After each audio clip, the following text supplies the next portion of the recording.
You might think you've seen it all at your local gas station. Late-night customers, troubled teens, maybe even the occasional shoplifter. But what happened at the corner stop on Highway 23 last Friday night? That's a story that's going to change how you look at every gas station encounter from now on.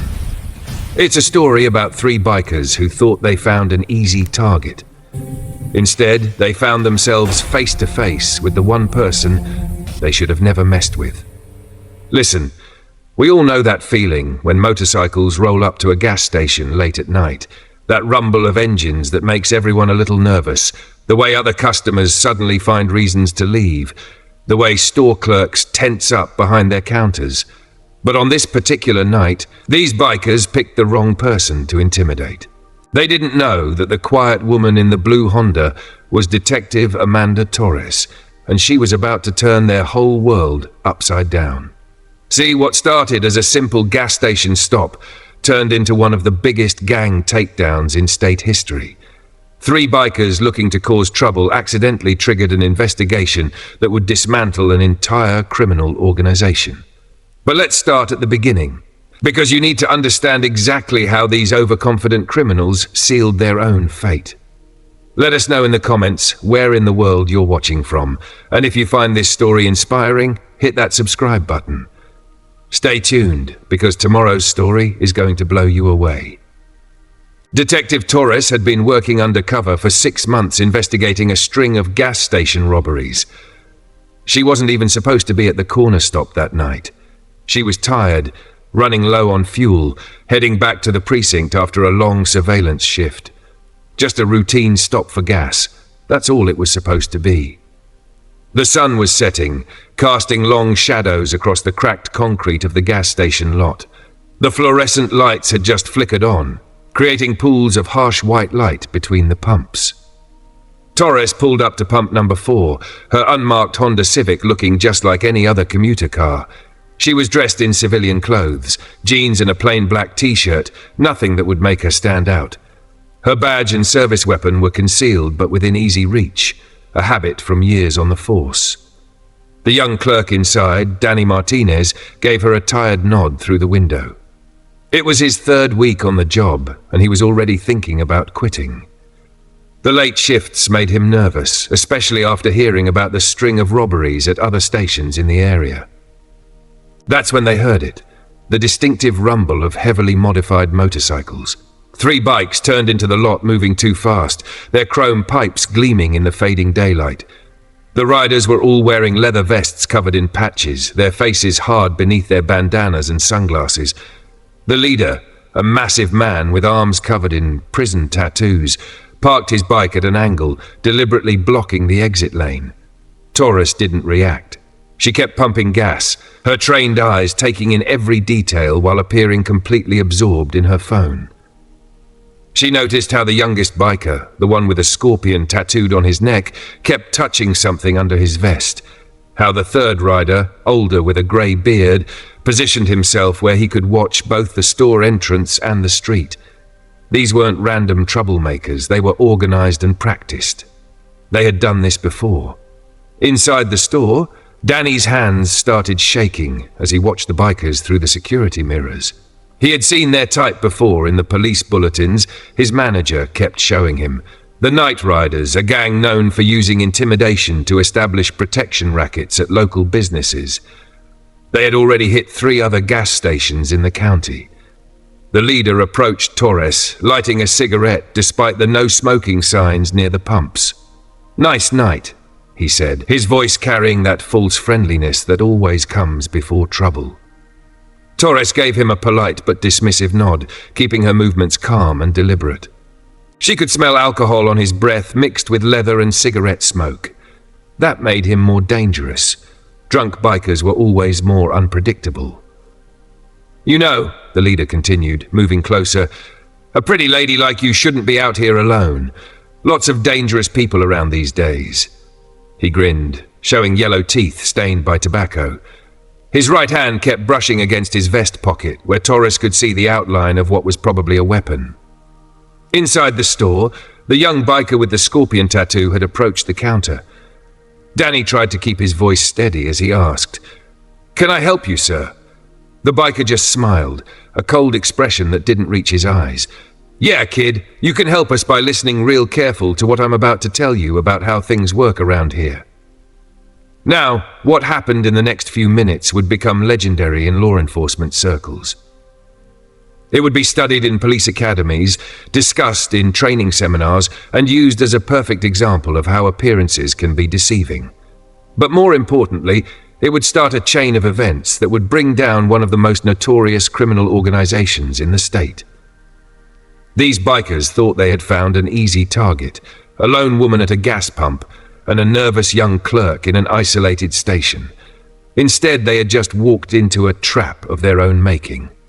They were about to learn that sometimes the most dangerous person in any situation isn't the one making threats. It's the quiet one, observing everything and waiting for the right moment to act. But before we get to how Detective Torres turned the tables on these criminals, you need to understand exactly who these bikers were and why this particular gas station had become their target. Because this wasn't just about three thugs trying to intimidate people. This was about an entire criminal empire that was about to come crashing down, all because they picked the wrong woman to harass at a gas station on a quiet Friday night. Let's talk about who these bikers really were. The Night Riders weren't just some local troublemakers. They were the enforcement arm of a larger criminal organization that had been terrorizing businesses across 3 states. Their leader, the one now trying to intimidate Detective Torres, was Marcus the Butcher Reeves, a 3-time felon who had spent 12 years in state prison for aggravated assault and armed robbery.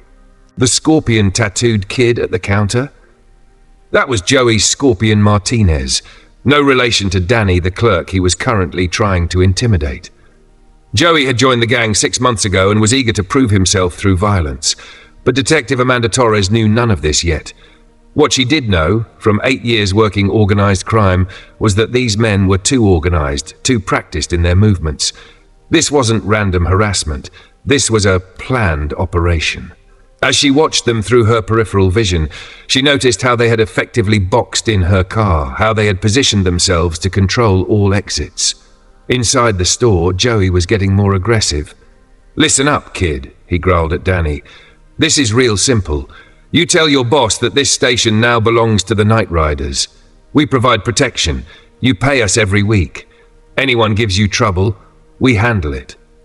He leaned over the counter, his scorpion tattoo seeming to writhe under the fluorescent lights. "And trust me, you don't want us to be the trouble we're protecting you from." Danny's hands were shaking so badly now he had to grip the counter to steady them. He'd only taken this job to help pay for college. $9 an hour wasn't worth dying for. But he also knew that giving in to these guys meant they'd own him and the station forever. His eyes darted to the panic button under the counter.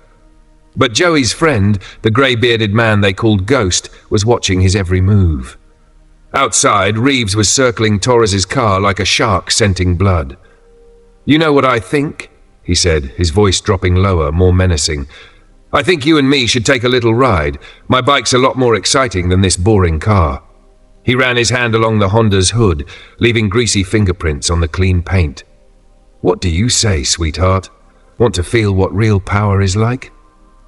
Torres appeared to shrink slightly, letting her shoulders hunch, a deliberate show of fear that made Reeves grin wider. Inside her mind, though, she was cataloguing every detail. The bulge under his vest was definitely a gun, probably a .45 from the shape. The knife in his boot was illegal length.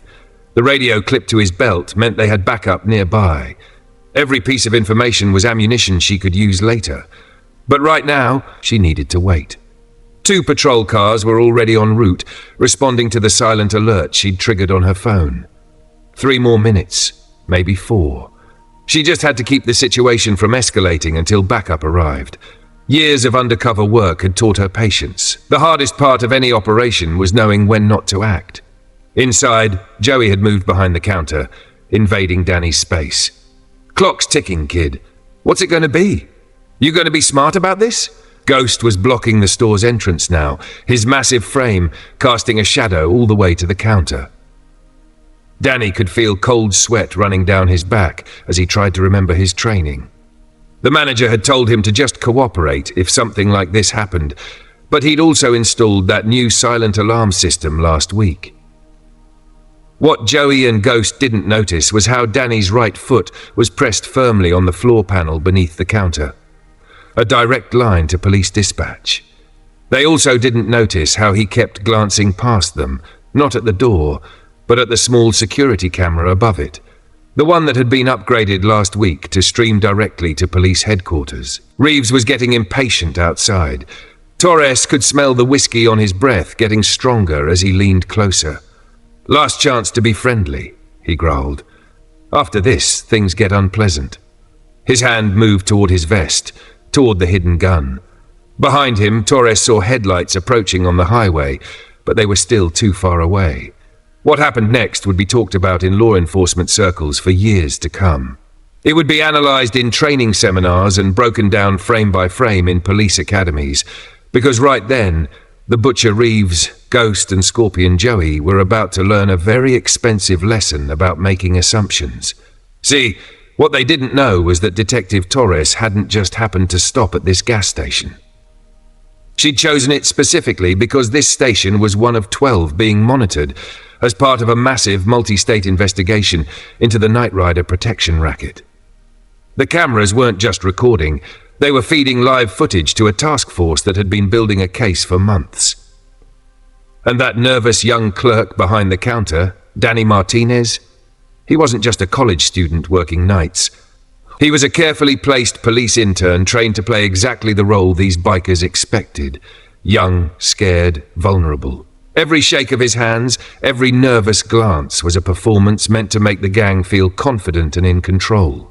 The trap was about to snap shut on the Knight Riders, but first, Reeves was going to make one final catastrophic mistake. His hand closed around the grip of his hidden gun and he started to pull it from his vest. "Time's up, sweetheart," he snarled at Torres. "You should have taken the ride when I offered it nice and friendly." That's when everything changed. Because Marcus the Butcher Reeves was about to discover that the quiet woman he'd been trying to intimidate wasn't afraid at all. She was just waiting for exactly this moment, when he would give her exactly the probable cause she needed to bring down his entire organization. The moment Reeves's hand touched his gun, Torres's entire demeanor transformed. Gone were the hunched shoulders and the appearance of fear. Her stance shifted subtly, her weight distributing evenly on both feet, a fighter's stance disguised as casual posture. "I wouldn't do that if I were you," she said, her voice carrying an authority that made Reeves hesitate. Inside the store, Joey and Ghost noticed the change in their leader's body language. Something was wrong. Joey's hand moved toward his own weapon, but before he could reach it, Danny's nervous act vanished too. His shaking hand steadied as one moved beneath the counter, not toward the panic button he'd already pressed, but toward something else. "Police! Hands where I can see them!" Torres's command cut through the evening air like a thunderclap. Her badge appeared in her left hand, and her service weapon materialized in her right, aimed steadily at Reeves's chest. The transformation happened so fast that Reeves froze, his own weapon only halfway out of its hiding place. "You're bluffing," Reeves snarled, but doubt had crept into his voice. His eyes darted toward his bike, calculating chances and measuring distances. Behind him, red and blue lights began strobing at the edge of his vision as the first patrol car turned into the lot. Inside, Joey made his move. Exactly the wrong one. He lunged across the counter at Danny, expecting to grab a terrified clerk as a hostage. Instead, he found himself staring down the barrel of a compact Glock as Danny smoothly sidestepped, his police academy training taking over. "On the ground!" Danny barked. "Do it now!" Ghost tried to run. That was his mistake. He made it 2 steps before the store's front doors burst open, 3 tactical officers flowing through in perfect formation, weapons trained down. "Get down now!" The commands echoed off the glass and linoleum as Ghost slowly raised his hands, his face a mask of confusion and rage. Outside, Reeves wasn't giving up so easily. "You don't know who you're messing with," he growled at Torres, his hand still on his weapon. "You have no idea what's coming for you." Torres didn't blink. 8 years undercover had taught her how to read men like him, all swagger on the surface, panic underneath when the tables turned. "Marcus the Butcher Reeves," she said calmly, watching his eyes widen at the use of his full name. "Three-time felon, current sergeant-at-arms of the Night Riders, wanted in 3 states for extortion, assault and racketeering. Trust me, we know exactly who you are, and you're right, I'm not alone. Look around." More patrol cars were pulling into the lot now, officers emerging with weapons drawn. But it was the unmarked vehicles that really told the story. FBI, DEA, state police. This wasn't just a local arrest. This was a coordinated takedown of a criminal enterprise that had been months in the planning. "Last chance," Torres announced, her voice carrying across the now crowded lot. "Take your hand off your weapon and get on the ground, or things get very unpleasant." She paused, then added with just a hint of a smile, "After this, there's no being friendly." Reeves's face contorted with rage as he recognized his own words being thrown back at him. With a roar of defiance, he yanked his gun free. And that's when Torres showed him what 8 years of SWAT training looked like in action. Before his weapon cleared his vest, she had already moved. Her first strike knocked the gun from his hand. The second put him off balance. The third, a textbook leg sweep, put him on the ground in less than 3 seconds. The butcher found himself face down on the concrete, Torres's knee in his back, as she calmly recited his rights. Inside, Joey was already in cuffs, looking much younger and much more scared now as the reality of his situation sank in. Ghost was face down near the door, multiple officers covering him as he was secured. Danny stood by the counter, his own weapon now properly holstered, calling in the situation to dispatch with all the proper codes and protocols of a trained officer. But this was just the beginning. Because while Reeves, Ghost, and Joey were being loaded into separate patrol cars, more law enforcement vehicles were converging on locations across the city. The gas station confrontation had been just one part of a massive operation. Even as Torres secured her prisoners, search warrants were being served at Night Riders clubhouses in 3 counties.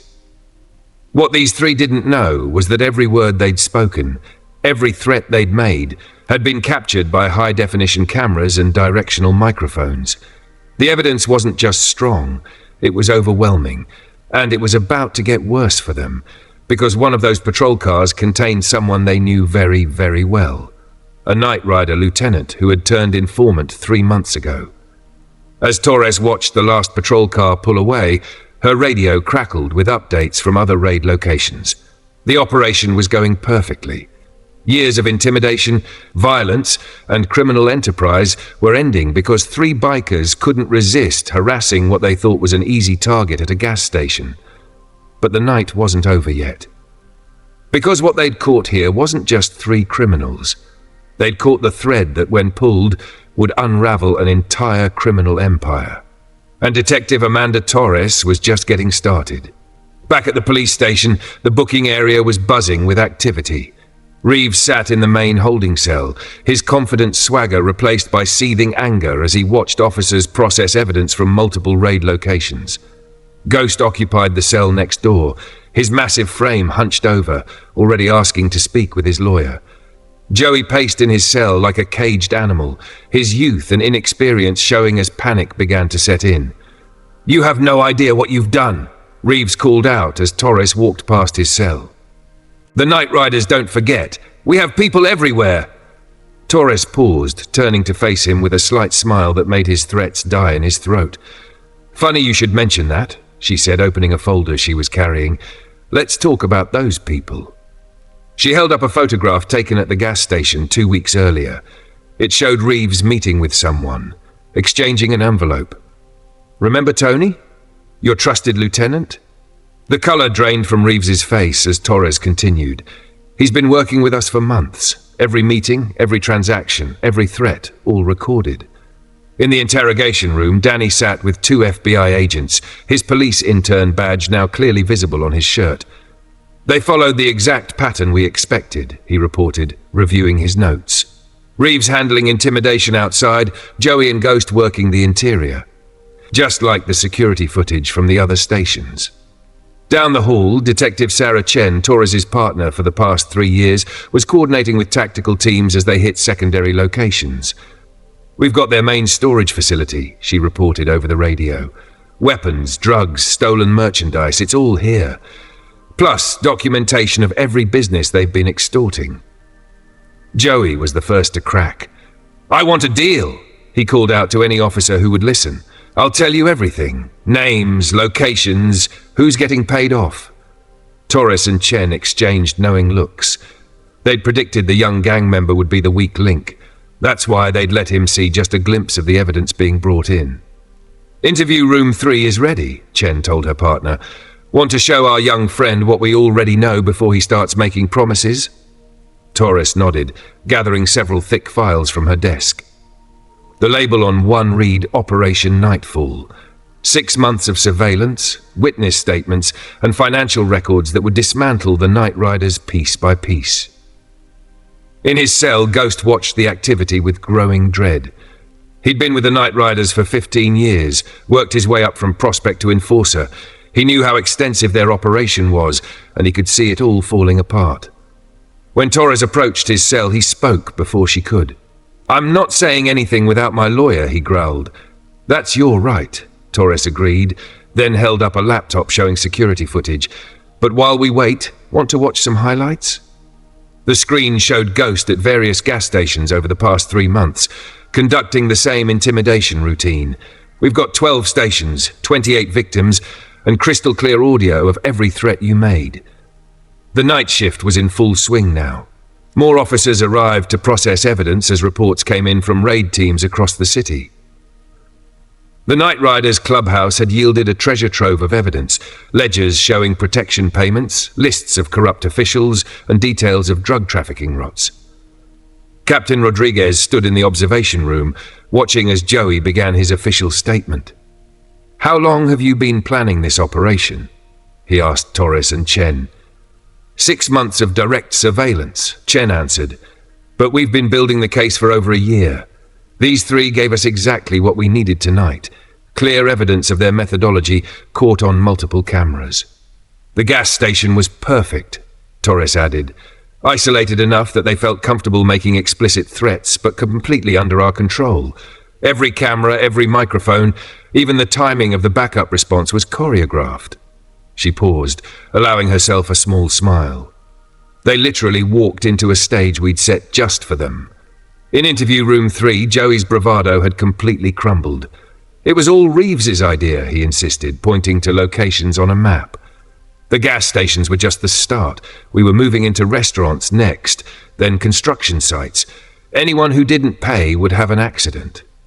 Outside in the hallway, FBI Special Agent Thompson was already coordinating with offices in neighboring states. "The Night Riders have chapters in 5 states, he explained to the local officers. "What you caught tonight gives us probable cause to move on all of them. By morning, we'll have their entire leadership structure in custody." The evidence processing room looked like a small warehouse. Tables were covered with weapons, drugs, and documents seized from multiple locations. Forensics teams photographed and catalogued everything, building an ironclad case that would ensure maximum sentences for everyone involved. "Remember what Reeves said about having people everywhere?" Chen asked Torres as they reviewed the seized documents. "He wasn't entirely wrong. We've got names of cops on their payroll, local politicians, even a couple of judges." She held up a ledger. "The difference is, now we know exactly who they are." In his cell, Reeves had stopped making threats. He sat silently, watching the activity around him, finally understanding the full scope of what had happened. The gas station hadn't been a random stop. The scared woman wasn't a random target. The nervous clerk wasn't just an easy mark. He and his crew had walked right into a carefully planned trap. But what really kept him awake was knowing that right now, in other police stations across 3 states, the same scene was playing out. Other Night Riders were being booked, other evidence was being processed, and other members were making deals to save themselves. The empire he'd helped build was crumbling, all because they'd picked the wrong target at a gas station. Special Agent Thompson spread photographs across the conference room table as Torres and Chen reviewed their findings. Security camera footage from dozens of gas stations played silently on screens mounted on the walls, each showing the night riders' intimidation tactics in action. But it was what they found at the clubhouse that really blew the case wide open. "Look at this," Chen said, pointing to a detailed ledger. They weren't just running protection rackets. This was organized crime on a corporate level. She flipped through pages of meticulous records. Every business they extorted, every corrupt official they paid off, every drug shipment, all documented. Joey's confession had opened the floodgates. For 3 hours straight, he detailed the night riders' operations, desperate to cut a deal. "The gas stations were just the public face," he explained, his voice shaking. "We made it look like simple intimidation, but it was all about moving product. Each station we controlled became a distribution point." Torres leaned forward, studying the young gang member's face. "Tell me about the shipments." Joey glanced nervously at his lawyer, who nodded. "Every Tuesday and Friday, regular as clockwork. The trucking company, Mountain Valley Transport, they're owned by the club. Legitimate shipments up front, drugs hidden in special compartments." In the evidence room, forensics teams were processing phones and laptops seized from the clubhouse. They used an encrypted messaging app, the tech analyst reported. But they got sloppy. Reeves kept screenshots of everything. "We've got conversations about drug shipments, weapons deals, even murder contracts." Ghost finally broke his silence when confronted with the evidence. "You don't understand," he told Torres through the cell bars. "This goes higher than you know. The Night Riders, we're just the muscle. The real power is above us." Torres smiled slightly. "You mean Senator Morrison? Or Judge Hamilton? Don't worry, we know all about them, too." The color drained from Ghost's face as Torres held up more photographs. The images showed prominent public figures meeting with Night Riders' leadership, exchanging packages, having conversations in secluded locations. "Amazing what you can capture with high-powered lenses and directional microphones," Torres commented. Captain Rodriguez called an emergency briefing as the scale of the operation became clear. "This isn't just about busting a biker gang anymore," he announced to the assembled officers. "We've uncovered a criminal enterprise that reaches into every level of local government. I want every piece of evidence documented and secured. There are going to be people trying to make this disappear." Back in the interview room, Joey was still talking. "The protection racket. That was just phase 1, he explained, pointing to a map dotted with red marks. Each gas station we controlled became a hub. From there we'd expand, pressuring other businesses in the area, setting up distribution networks, laundering money through legitimate shops.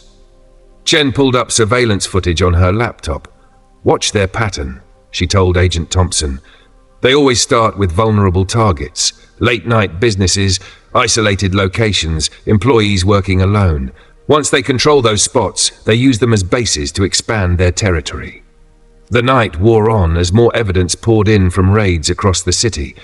Officers discovered hidden rooms in the clubhouse containing files going back years, detailed records of every criminal enterprise the Night Riders had touched. But it was the digital evidence that proved most damaging. They recorded everything, the tech analyst marveled, scrolling through encrypted files. Meetings, transactions, threats, all saved on their own servers. They were so confident in their security that they created their own evidence trail. In his cell, Reeves had stopped talking entirely. He watched as officers carried box after box of evidence past his cell, each one containing proof of crimes that would put him away for decades. The tough biker boss who had terrorized a city was reduced to silence, finally understanding the true scope of what that simple gas station stop had triggered. Danny, still in his police intern uniform, helped process the evidence from his gas station encounter. "They never suspected a thing," he reported. "Followed their usual routine exactly. Intimidation, threats, the whole protection racket speech. Only this time, every word was recorded in HD with perfect audio." Torres and Chen worked through the night connecting dots that had eluded law enforcement for years. The Night Riders weren't just a criminal gang. They were the enforcement arm of a sophisticated criminal organization that had infiltrated every level of local society. And now, thanks to 3 overconfident bikers at a gas station, that organization was about to come crashing down. You know what the irony is? Chen said to Torres as they reviewed more surveillance footage. If they hadn't been so predictable, so arrogant in their methods, we might never have caught them. But they got comfortable. They thought they were untouchable. Torres nodded, watching another video of the gang's standard intimidation routine. That's usually how it goes. The moment they start believing their own invincibility, that's when they make mistakes. The evidence room looked like a war room now, with photos and documents covering every wall. Lines connected suspects to crimes, businesses to money laundering operations, and public officials to corrupt dealings. At the center of it all was a photo from the gas station. 3 bikers who thought they were just running another routine intimidation, not realizing they were actually triggering their own organization's downfall.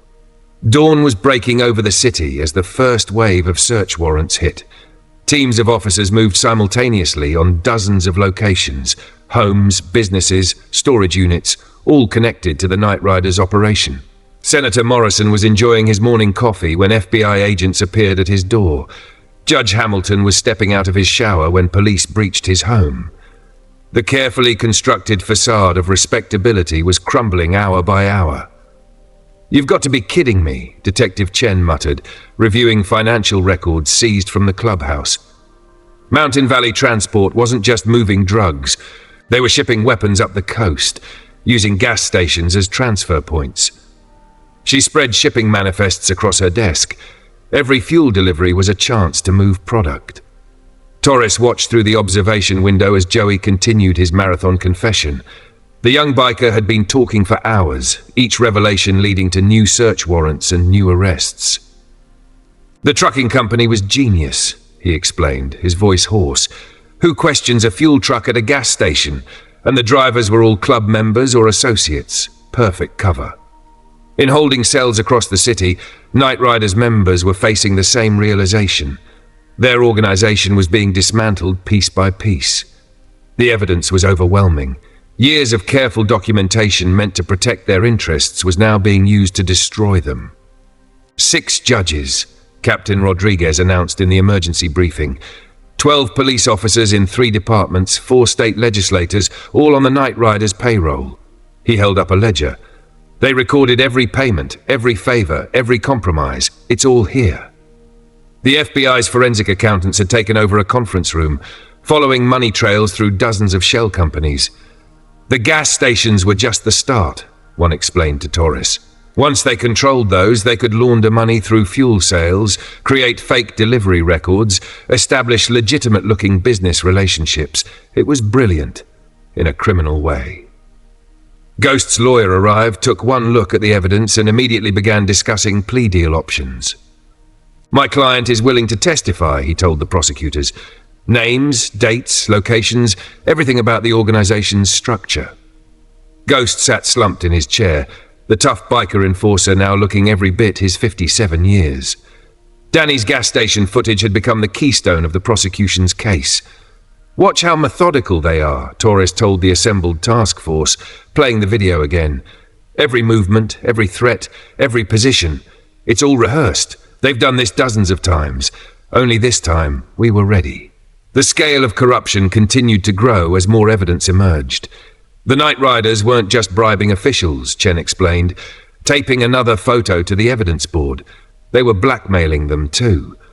Every corrupt judge, every dirty cop, the gang kept evidence of their crimes as insurance. Reeves finally asked for his lawyer when he saw Senator Morrison being led through the station in handcuffs. The mighty had fallen, and the once intimidating biker boss knew his only hope now was to cooperate. His attorney's face grew grimmer with each piece of evidence presented. The really fascinating part, Agent Thompson told Torres, is how they used legitimate businesses to expand their territory. Every gas station they controlled became a hub for other operations: drug distribution, money laundering, intelligence gathering. They created a network right under our noses. The press had gotten wind of the operation. News vans began gathering outside the police station, their satellite dishes reaching skyward like metal trees. Inside, officers rushed to secure sensitive documents as reporters tried to piece together why a state senator, multiple judges, and dozens of business owners were being arrested. It's beautiful in a way, Chen mused, studying the organization chart they'd created. Red lines connected suspects, businesses, and crimes, creating a web that spanned 3 states. They built this elaborate criminal enterprise, documented everything perfectly, created their own evidence trail. All we had to do was catch them in the act once. Torres nodded, watching more suspects being brought in. And they gave us that at the gas station. Perfect probable cause, multiple felonies caught on camera, clear evidence of their methodology, everything we needed to start pulling threads. In the evidence room, technicians were still processing phones and computers. Each device unlocked revealed new connections, new crimes, and new suspects. The Night Riders' obsession with documentation was becoming their undoing. Every threat, every deal, every criminal conspiracy had been recorded, saved, and catalogued. "You know what's really going to hurt them?" Danny said, helping to organize evidence files. Their own arrogance. They were so confident in their power that they never thought anyone would dare move against them. So they kept records of everything, thinking it made them untouchable. The day shift was arriving now, officers stopping in their tracks as they saw the evidence room's walls covered in photos, documents, and connection charts. The night crew looked exhausted, but satisfied. In just 12 hours, they'd uncovered a criminal conspiracy that reached into the highest levels of local government, all because 3 bikers had decided to harass the wrong person at a gas station. The press conference was chaos. News organizations from 3 states had descended on police headquarters, their cameras focused on Captain Rodriguez as he outlined the biggest corruption scandal in the city's history. What began as a routine operation at a local gas station, he announced, has led to the uncovering of a vast criminal enterprise involving organized crime, corrupt officials, and systematic extortion. Behind the podium, Torres and Chen watched as reporters frantically scribbled notes.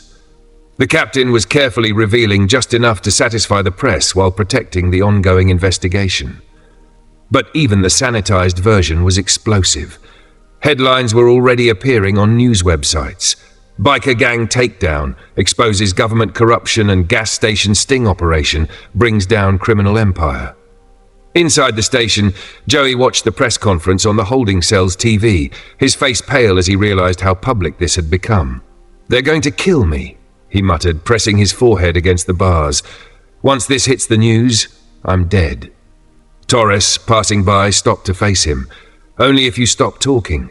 Keep cooperating, and we'll make sure you're protected." The media frenzy intensified when Senator Morrison was led out to a waiting transport vehicle. Cameras flashed as the distinguished politician, still in his morning robe, tried to hide his face. His lawyer attempted to make a statement, but was drowned out by shouted questions from reporters. "Look at this," Chen called Torres over to her computer. Local news websites were publishing archived photos of Night Riders members at charity events, posing with politicians, receiving community service awards. "They worked so hard to create a legitimate front," Torres observed, "pretending to be a motorcycle club that did charity work while running a criminal empire behind the scenes." The gas station footage had leaked, probably from one of the corrupt officers before they were arrested. It was going viral, millions of views already. The video showed the exact moment when Torres revealed herself as law enforcement, the look of shock on Reeves's face becoming an internet meme. Social media was exploding with revelations. Former victims of the Night Riders extortion scheme were coming forward, sharing their stories. Gas station owners from across the state described identical patterns of intimidation and threats. Each story added another piece to the prosecution's case. "We've got a problem," Agent Thompson announced, rushing into the command center. "Someone's threatening witnesses." 3 gas station owners who filed complaints just received identical messages warning them to stay quiet. Torres and Chen exchanged looks. This was exactly what they'd feared. The pressure was building on the arrested Night Riders as more evidence became public. More members were looking to make deals. Ghost's lawyer had been in meetings with prosecutors all morning, offering testimony against higher-ranking members in exchange for protection and a reduced sentence. Local TV stations were running special reports, digging into the Night Riders' history. Old news footage showed them at community events, presenting themselves as a legitimate motorcycle club. Photos of them with prominent citizens were juxtaposed with surveillance images of criminal activities. The publicity might work in our favor, Captain Rodriguez told Torres and Chen. The more exposure this gets, the harder it becomes for anyone to make it disappear. Too many eyes watching now. He gestured to the TV screens showing continuous coverage of the unfolding scandal. Danny had become an unexpected media focus. His role as an undercover intern helping to bring down a criminal organization made for compelling television. The department's public information officer was already fielding requests for interviews, carefully managing the young officer's sudden fame. The night's events had sparked a broader investigation into corruption at gas stations statewide. Other police departments were reviewing complaints, looking for similar patterns. The Night Riders' methodology had created a template that other criminal organizations might have copied. Reeves watched the media circus from his cell, his face darkening with each new revelation. The organization he'd helped build, the power structure he'd thought was untouchable, was being exposed in the harsh light of public scrutiny. Every news report, every shared video, every published photo drove another nail into the coffin of the Night Riders' reputation. "You know what's really interesting?" Chen said to Torres as they watched another news update. "How quickly their intimidation factor disappeared once people weren't afraid anymore. All it took was one video of them being taken down at a gas station, and suddenly everyone's brave enough to come forward." The department's tip line was overwhelmed with calls. Other victims, witnesses, even former Night Riders members were coming forward with information. Each call added another layer to the investigation, revealing the true scope of the organization's activities. By afternoon, the story had gone national. Major news networks were picking up the footage, analyzing the takedown frame by frame. Crime experts appeared on TV explaining how the gas station operation had been a masterclass in undercover work and timing. "Remember what Reeves said about having people everywhere?" Torres mused, watching another news report. He was right. They did have people everywhere, and now everyone knows exactly who those people are. The evidence board behind her was covered with photos of arrested officials, each one connected to the Night Riders through documented payments and favors. The media coverage was creating a snowball effect. As more details emerged, more people came forward. The Night Riders' carefully constructed world of intimidation and silence was crumbling under the weight of public exposure. What had started as a simple gas station confrontation had become the biggest story in 3 states. The federal courthouse was surrounded by media as prosecutors began presenting evidence to the grand jury. Inside, Joey's testimony had opened a floodgate. For 6 hours straight, he detailed the Night Riders' operations, his voice shaking as he implicated politicians, judges, and business leaders. It wasn't just gas stations, he explained, pointing to locations on a city map. Each station was like a fortress. Once we controlled it, we'd expand outward. Restaurants, repair shops, construction companies. Everyone had to pay protection money. The prosecutors exchanged glances as Joey revealed how deep the corruption went. At police headquarters, Chen was coordinating with FBI teams as they tracked the money trail. "Look at this pattern," she said, spreading financial records across her desk. Every gas station they controlled showed the same sequence. First, fuel sales would drop as legitimate customers stayed away. Then, suddenly, massive increases in cash transactions. They weren't just laundering money, they were using fear to create their own customer base. Torres watched through the observation window as another Night Riders member broke under questioning.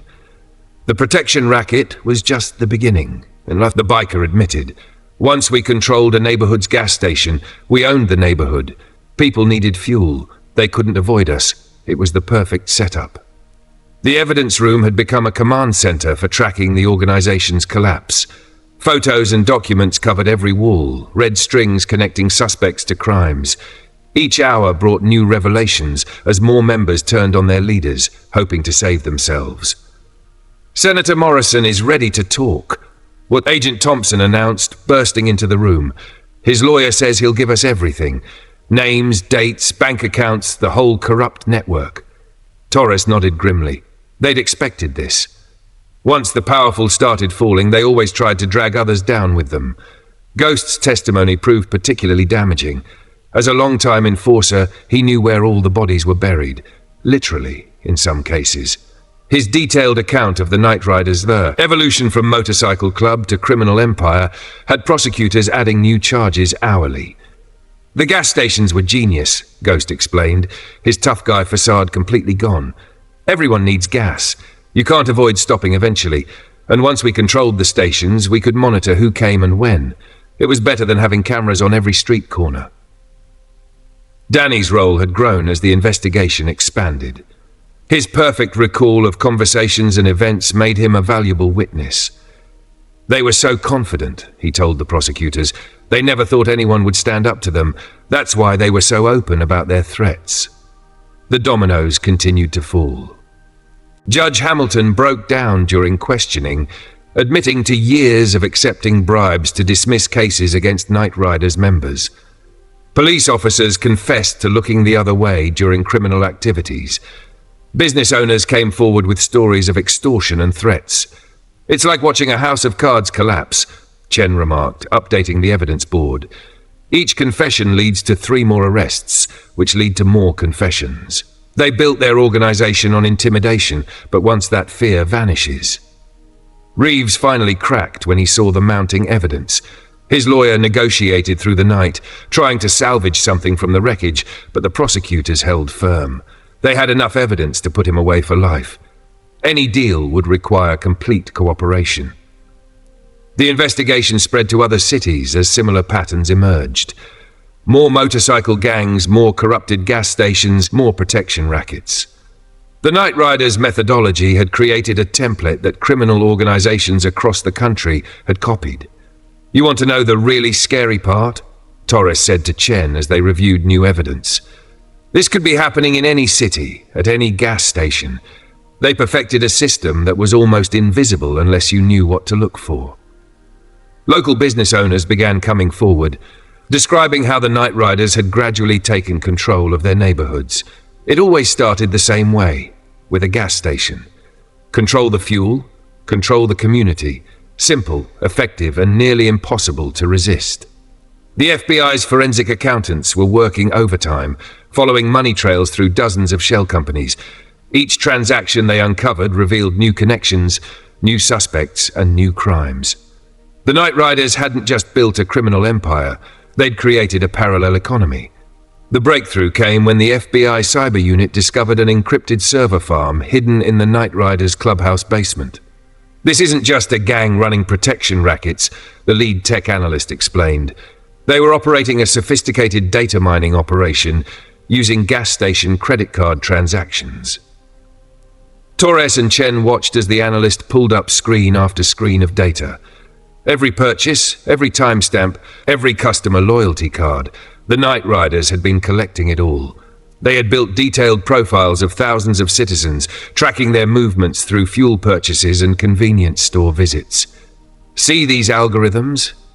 The analyst pointed to lines of code. They could predict police patrol patterns based on when officers bought coffee. They knew judges' routines from their fuel purchases. They even tracked rival gang movements through their members' gas station visits. Joey's eyes widened when shown the extent of the digital operation. The app on our phones, he revealed. It wasn't just for communications. Every time we checked in at a station, it updated their database. They knew where everyone was all the time. The technology was far more advanced than anyone had expected. Each controlled gas station had been equipped with hidden cameras and card skimmers, all feeding data back to the central server. The Night Riders weren't just running criminal enterprises, they were conducting mass surveillance. Look at this, Chen called Torres over to her screen. They had facial recognition running on the security cameras. Every time someone bought gas, the system logged their face, their purchase, their vehicle. They built profiles on everyone in their territories. Ghost broke down when confronted with the technical evidence. It started small, he admitted. Just tracking competitors' movements. But then we realized how much data was flowing through these stations.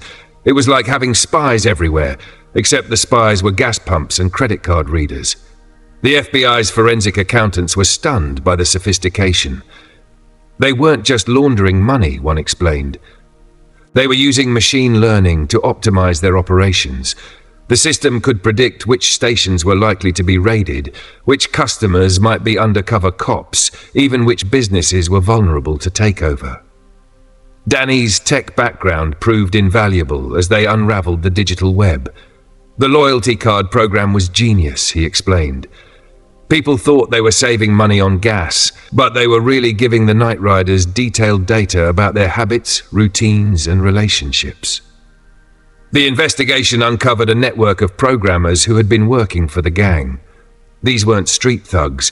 They were skilled developers who had created custom software for tracking, predicting, and controlling the flow of both money and information.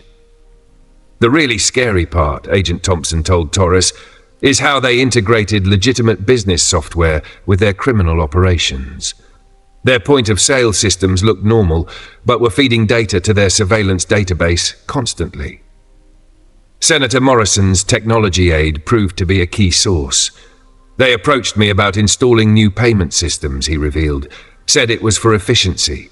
I had no idea they were using it to build profiles on every customer who bought gas in their territory. The cyber unit discovered that the Night Riders had created detailed maps of community relationships based on gas station visits. They knew who bought gas, where, when, and with whom. They could identify patterns, predict behaviors, and exploit vulnerabilities. This isn't just organized crime, Chen said during a briefing. This is organized surveillance. They turned every gas station into a data collection point, every purchase into intelligence, every customer into an unwitting informant. The technical sophistication explained why the gang had been so effective at avoiding law enforcement. They knew police patterns, could predict raids, and had early warning systems built into their point-of-sale networks. Torres watched as technicians continued extracting data from the seized servers. They didn't just build a criminal empire, she observed. They built a digital panopticon, hiding it behind gas prices and convenience store purchases. The implications were staggering. Every credit card swipe, every loyalty program, every security camera, all had been weaponized for criminal intelligence gathering. The Night Riders hadn't just controlled territory, they had mapped it digitally, tracking every movement through their network of compromised gas stations. The discovery led to urgent reviews of similar systems nationwide. If one gang could turn gas stations into surveillance networks, others could too. The investigation had uncovered not just a criminal enterprise, but a vulnerability in modern society's infrastructure. As the cyber unit continued their analysis, more disturbing patterns emerged.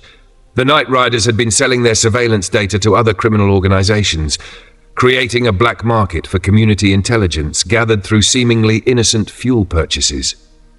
The mayor called an emergency city council meeting as the scandal threatened to engulf the entire local government.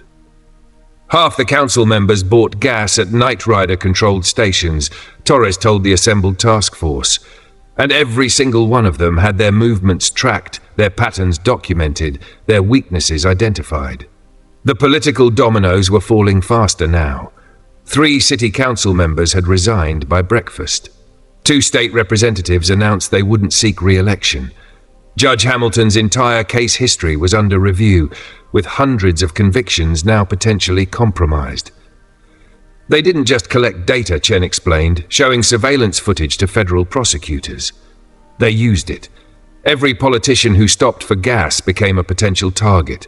The Night Riders knew their schedules, their habits, their vulnerabilities. It was the perfect blackmail operation. Senator Morrison's confession exposed the depth of political corruption. They approached me at a gas station, he revealed during questioning, showed me printouts of every time I'd bought gas in the last year, every stop, every purchase. They knew things about my routine that even my wife didn't know. The FBI's political corruption unit had taken over an entire floor of the federal building. Maps covered the walls, showing the connections between compromised politicians and Night Rider-controlled gas stations. Red strings connected public officials to specific locations, specific transactions, specific moments of compromise. The pattern was always the same, Agent Thompson explained during a briefing. They'd approach officials at their regular gas stations, show them how much they knew, offer protection, then demand favors. By the time anyone realized what was happening, they were already trapped. Joey's testimony about political corruption proved particularly damaging. We had a list, he told prosecutors. Every judge, every council member, every politician who bought gas in our territory. We knew who was vulnerable, who could be turned, who needed to be eliminated. The investigation revealed a sophisticated political operation hidden behind the gang's tough exterior. They hadn't just built a criminal enterprise, they'd created a shadow government using gas stations as their intelligence-gathering network. Look at these voting patterns, Chen said, pointing to electoral maps. Every district with a Knight Rider-controlled gas station showed the same trend. They could literally control local elections by controlling who felt safe enough to drive to polling places. Ghost's testimony confirmed the political strategy. It wasn't about the money, he explained. Well, not just about the money. It was about power. Control the gas stations, control the politicians. Control the politicians, control everything. The political fallout spread beyond city limits. State party leaders were scrambling to distance themselves from compromised officials. Campaign donations were being returned. Political alliances were crumbling as the extent of the Knight Riders' influence became clear. They didn't need to stuff ballot boxes, Torres observed, reviewing evidence. They could influence elections just by controlling who felt safe buying gas in certain neighborhoods. It was voter suppression through intimidation hidden behind fuel prices. The FBI uncovered encrypted communications between gang leaders and political consultants. The Knight Riders hadn't just been extorting politicians, they'd been actively shaping local politics, using their network of gas stations as campaign tools. Danny's role expanded as he helped identify political connections. Every campaign stop, every political rally, he explained, they all centered around gas stations. It wasn't random. The Knight Riders were literally controlling the geography of local politics. The investigation revealed how the gang had manipulated zoning laws through compromised officials. They could prevent competitors from opening new gas stations, force existing ones to sell, and control the flow of fuel through entire neighborhoods. This isn't just about corrupt politicians, Agent Thompson told Torres. They created a political machine powered by fear and gasoline. Every fuel purchase was a data point, every transaction a potential lever of control. Judge Hamilton's breakdown continued as he revealed more details. They knew everything, he sobbed during questioning. Which gas stations I used, when I bought coffee, who I met. They turned my routine into a weapon against me. The political implications continued to expand. Campaign finance investigators discovered that the Knight Riders had been funneling money through gas station customer loyalty programs, turning fuel points into untraceable political contributions. Torres watched as another politician was led through the station in handcuffs.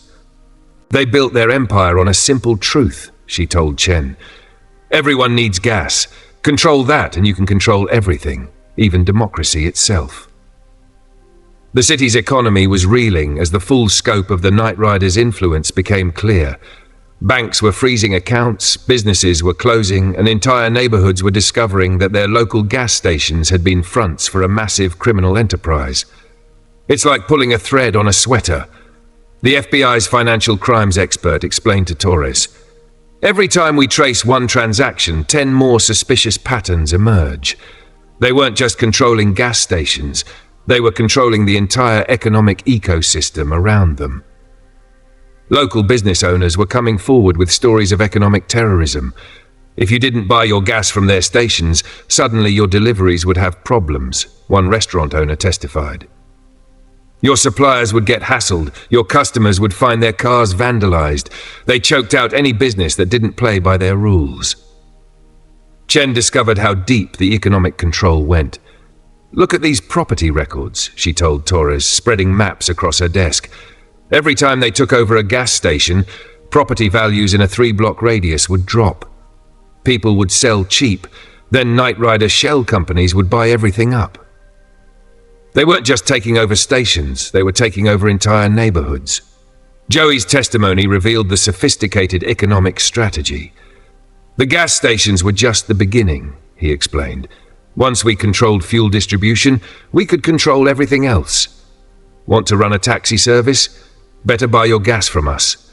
Want to operate a delivery business? Same thing. They built a whole economy around those stations. The FBI's forensic accountants were uncovering layers of financial manipulation.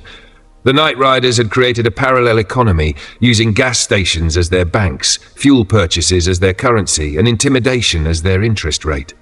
See these patterns? The lead accountant pointed to transaction records. They would artificially inflate gas prices in certain neighborhoods, force everyone to use their stations, then use the extra profits to buy up struggling businesses. It was economic warfare disguised as fuel pricing. Ghost's confession included details of the economic operation. We didn't just take protection money, he admitted. We controlled who could do business in our territories. Everything ran through those gas stations, loans, payments, penalties. It was our own private banking system. The impact on legitimate businesses was devastating. Companies were discovering that their fuel credit cards had been compromised, their delivery routes monitored, and their operations infiltrated through seemingly innocent gas station transactions. Torres watched as another business owner gave a statement. They knew exactly how to hurt you, the woman explained through tears.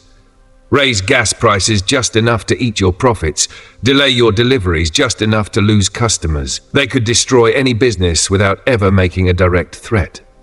The investigation revealed how the Night Riders had manipulated property markets. By controlling fuel access, they could make certain neighborhoods unlivable, force property values down, then buy everything through shell companies. It was brilliant in its simplicity, Agent Thompson commented. Control the gas stations, control the economy. Everyone needs fuel for cars, for deliveries, for business operations. They turned that basic need into a weapon. Danny helped identify patterns of economic control. Every business in their territories had to make a choice, he explained. Either buy your gas from Night Rider stations at inflated prices, or watch your business slowly die. Most people chose to pay. The economic impact spread beyond individual businesses. Property values were collapsing in areas controlled by Night Rider stations. Banks were calling in loans, insurance companies were raising rates. The entire economic structure of several neighborhoods was unraveling. They didn't just build a criminal enterprise, Chen observed, reviewing financial records. They built an alternative economy with its own rules, its own currency, and its own enforcement system. And it was all hidden behind gas station receipts. The federal investigation uncovered how the gang had manipulated fuel prices to control business competition. They could undercut prices at some stations while inflating them at others, effectively deciding which businesses would survive in their territories. Torres interviewed another victim, a small fleet operator whose business had been destroyed. They didn't have to threaten me directly, he explained. They just made it impossible to buy fuel at competitive prices. How do you run a delivery service when your fuel costs are 30% higher than your competitors? The economic dominoes continued to fall as more connections were uncovered. Legitimate businesses were discovering that their seemingly normal fuel purchases had made them unwitting participants in a massive criminal economy. Local banks were now reviewing years of transactions, looking for patterns they had missed. Every credit card swipe at a Night Rider station had become suspect. Every fuel purchase, a potential link to criminal activity. The community impact was hitting harder than anyone expected. Entire neighborhoods were discovering that their local gas stations, once considered vital community hubs, had been instruments of control and surveillance. People are afraid to buy gas, Torres told Chen, reviewing community impact reports. They don't know which stations are safe, which transactions might be compromised. Some folks are parking their cars, taking buses, completely changing their routines.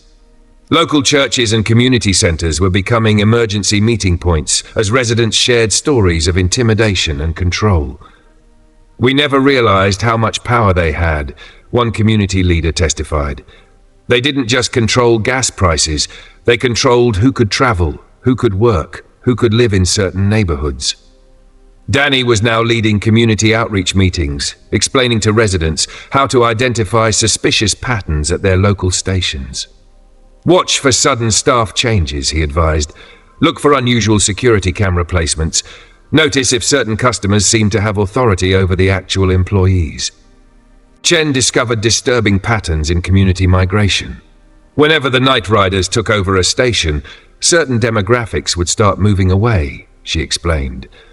They could literally reshape neighborhood demographics by controlling who felt safe buying gas. The investigation revealed how deeply the gang had embedded themselves in community life. They sponsored little league teams, donated to schools, and supported local charities, all while using their gas stations to gather intelligence on the very communities they pretended to support. Look at these community events, Agent Thompson pointed to a calendar. Every festival, every parade, every gathering. They made sure their stations were the closest fuel option. They turned community celebrations into data-gathering opportunities.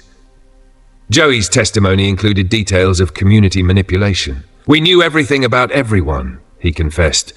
Who was struggling to pay bills, who was having family problems, who was vulnerable. The gas stations gave us a window into every family's life. Ghost broke down when describing the community impact. We didn't just take their money, he admitted. We took their freedom. People couldn't drive where they wanted, couldn't shop where they wanted, couldn't live where they wanted, all because we controlled their access to fuel. Torres interviewed families who had been forced to move because of the night rider influence. They made our neighborhood unlivable, one mother explained. First the gas prices went up, then deliveries stopped coming, then businesses started closing. They stripped our community bare. The community health impact was becoming clear as medical professionals reported increased stress-related illnesses in affected neighborhoods. People were living in constant fear, never knowing if their routine gas station visit might make them targets. They weaponized community connections, Chen observed during a briefing. Every PTA meeting, every church gathering, every neighborhood watch, they monitored it all through their network of stations. They knew who met with whom, who went where, who might be organizing against them. Danny helped identify patterns of community control. They didn't just track purchases, he explained. They tracked conversations at the pumps, meetings in the convenience stores, everything. Every station was like a community surveillance center. The investigation uncovered how the night riders had manipulated community organizations. They would offer fuel discounts to certain groups while pricing others out of their neighborhoods, effectively controlling community composition through access to gas. Local schools were discovering that their fuel card programs had been compromised, their bare bus routes monitored, and their staff movements tracked. The gang had used this information to identify vulnerable children and families they could exploit. Community leaders were now coming forward with stories of subtle coercion. They would offer to sponsor community events, one pastor explained, but only if people bought their gas from certain stations. They turned every community gathering into a control point. Torres watched as another neighborhood meeting dissolved into tears and anger. They didn't just steal our money, a resident said. They stole our sense of community. We can't trust our local businesses, can't trust our neighbors, can't even trust a simple trip to buy gas. The psychological impact on communities was profound. People were realizing that their daily routines, their casual conversations at the pump, their loyalty card usage, all of it had been feeding information to a criminal enterprise. Local councillors reported increasing cases of anxiety and paranoia. People are questioning everything, one therapist explained. Every friendly gas station attendant, every security camera, every price change. The night riders didn't just control fuel, they controlled peace of mind. The city was slowly starting to heal, but the process was revealing just how deep the wounds went. Torres stood at her evidence board, now adding green strings to represent recovery efforts alongside the red strings that showed criminal connections. Look at this, Chen called out, reviewing new reports. Communities are organizing their own gas station cooperatives. They're taking back control, creating community-owned fuel stops. It's like watching antibodies fight off an infection. The FBI's community outreach team was working overtime, helping neighborhoods reclaim their stations. "We're not just arresting criminals," Agent Thompson explained. "We're helping rebuild trust. Each station we clear becomes a symbol of recovery." Danny had become the face of the rehabilitation effort. His story, the young officer who helped break the case, was inspiring others. "It's not just about buying gas anymore," he told a community meeting. "It's about reclaiming our neighborhoods, one station at a time." Local business leaders were stepping up, creating a network of certified safe stations with transparent ownership and community oversight. Each location had to meet strict standards for security, pricing, and employee background checks. "Watch what's happening," Torres told her team, pointing to a map of the city. "Every time we clear a station of Knight Rider influence, small businesses start returning to the area. It's like watching a neighborhood breathe again." The recovery wasn't just physical, it was digital too. IT specialists were helping stations purge compromised systems, install new security measures, and create transparent operation protocols that communities could trust. Joey's cooperation had unexpected benefits for recovery efforts. His inside knowledge helped identify subtle signs of criminal influence, allowing authorities to create a comprehensive cleanup checklist for each location. Ghost's testimony was being used to develop early warning systems. "We're turning their own methodology against them," Chen explained. "Every tactic they use to infiltrate stations is now a red flag we can watch for."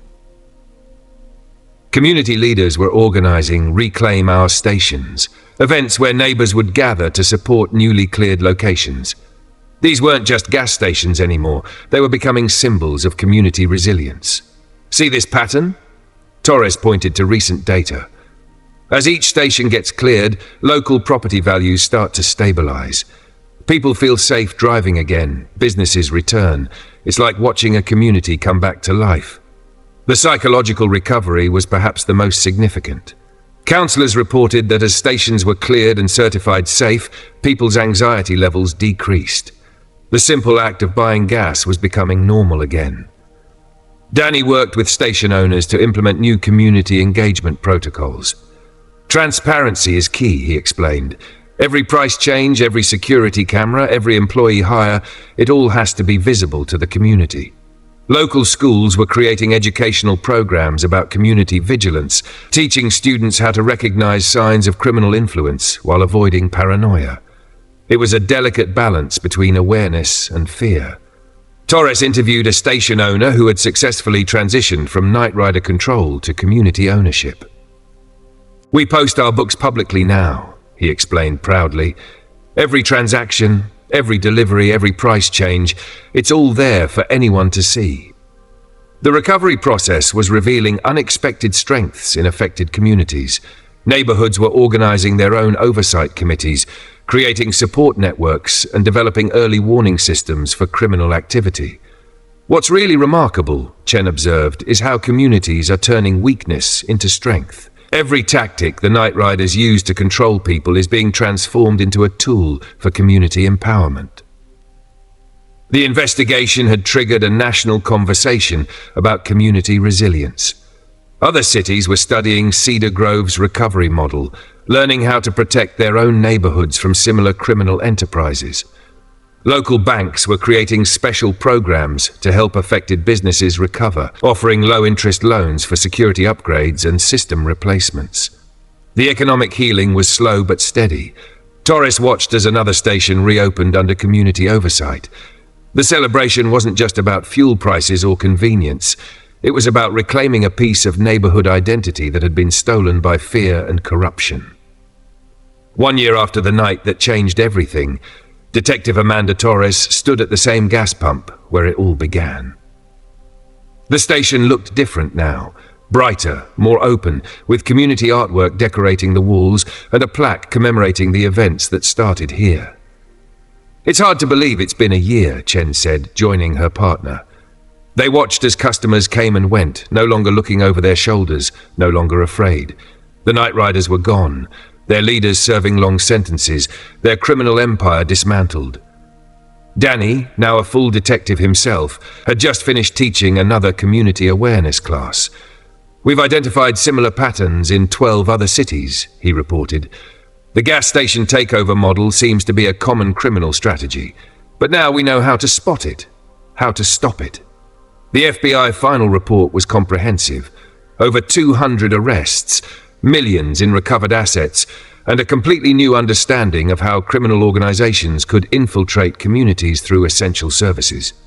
Cedar Grove became the model for prevention, Agent Thompson told a national law enforcement conference. Joey had entered witness protection after his testimony helped convict the entire Night Riders leadership. His detailed account of their methodology had become required reading at police academies across the country. Ghost, serving a reduced sentence for his cooperation, had helped write new security protocols for gas stations. Use their knowledge to protect people instead of exploit them, Torres had suggested, and the strategy was working. The city had transformed its approach to community safety. Every gas station now had a community oversight board. Price changes required transparency. Security systems were designed to protect customers, not surveil them.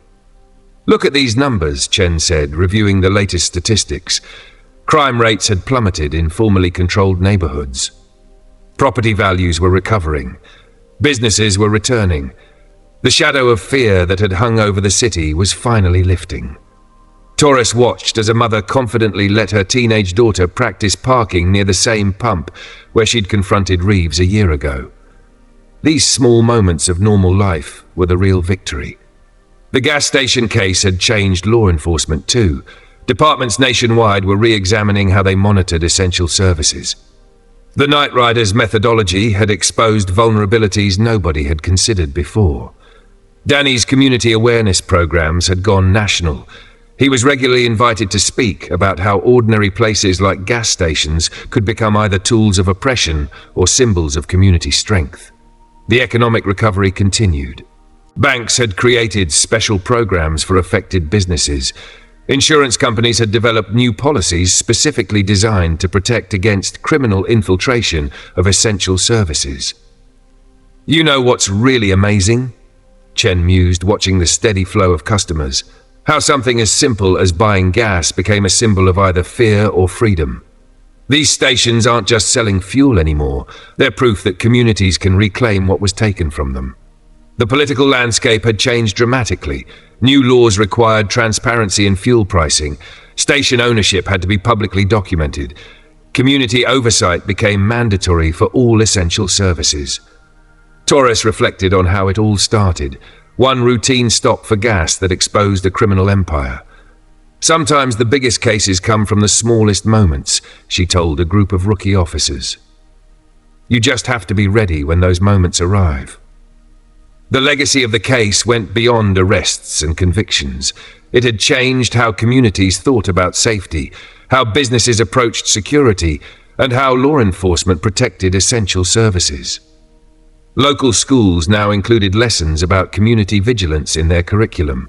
Children learned about the balance between awareness and fear, about the importance of community ownership and oversight. The Night Riders' former territories had become examples of community resilience. Neighborhoods had turned surveillance into transparency, control into cooperation, and fear into strength. "You're right," Agent Thompson told Torres during the one-year commemoration. "This was never just about catching criminals. It was about showing communities they could fight back, reclaim what was taken, and turn vulnerability into strength." The gas station where it all began had become a kind of unofficial monument. People would stop by just to see where a community began its journey from fear to freedom. The simple act of buying gas had become a statement of defiance against intimidation. As Torres prepared to leave, she saw a familiar face, the mother whose daughter had been threatened by the Night Riders a year ago. The woman was now on the station's community oversight board, helping ensure no one else would have to feel that fear again. This wasn't just the end of a case, it was the beginning of a movement. Communities across the country had learned that the most ordinary places could become either tools of control or symbols of resistance. The choice was theirs.